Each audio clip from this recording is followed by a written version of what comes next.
Welcome to Prince Jordan House. Exercise number 106, Sir Kailash Chandra.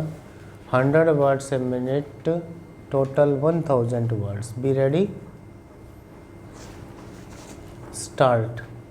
Before the Joint Select Committee, as also in the Lok Sabha, very strong arguments were advanced, and it was said that something more should be done than what had been proposed at present in the case of linguistic minorities. This they wanted done by the insertion of a particular provision in the Constitution. It would be clear to honorable members when the Constitution Ninth Amendment Bill is taken into consideration. The States Reorganization Commission have also dealt with this question and have suggested that the minorities should not be allowed to develop a separatist tendency. They should not ask for a state within a state or something else of that particular state. Still, it is essential, especially where there are linguistic minorities, that some proper safeguards should be evolved. For that purpose, certain provisions have to be included in the Constitution. Now, some members of the Joint Select Committee in particular were not happy. They desired that something more should be done, and in particular they were anxious that these safeguards should be statutorily recognized, that is, either they should be placed in the States Reorganization Bill itself or in the Constitution. That question was considered by the Home Ministry, and we have already sent out to the various state governments a circular, a copy of which was placed before the Joint Select Committee. This circular has been published along with the report of the Joint Select Committee. In that, honorable members will find that certain safeguards have been suggested regarding middle or high schools, regarding concessions in respect of administrative matters, etc. It was suggested that the governor ought to have some powers of making inquiries into these matters. The governor also will be making inquiries in the light of the amendment that has been proposed in the Constitution Ninth Amendment Bill. It was further contended that it would not be sufficient unless we have got statutory safeguards. So far as these statutory safeguards are concerned, it was considered that it would not be advisable in the interest of the linguistic minorities themselves to have these safeguards. What is most important is that though certain rights have to be safeguarded to the minorities, they have to develop a sense of oneness and harmony with the rest of the population, and the rest of the population also should not believe that these people have got separatist tendencies. If certain statutory safeguards were introduced, it was felt that they would lead rather to the worsening of the good relations between the linguistic minorities and others than to any improvement. Therefore, all that could be done was to send out a circular to the state governments pointing out broadly the main features of such safeguards, with the desire that they should protect or safeguard the interest of the minorities to the extent possible, subject to the reservation I have already pointed out.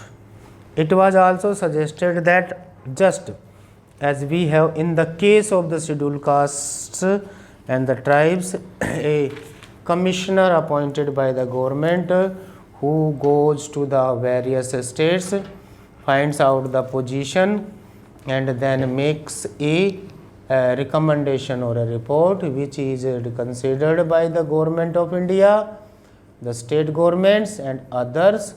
There ought to be a separate officer for the purpose of finding out the position so far as the linguistic minorities are concerned. On behalf of government, an assurance was given that this question would be duly considered by the government of India, and if they find that the appointment of such an officer would be useful to the interest of the linguistic minorities, then such an officer would be appointed.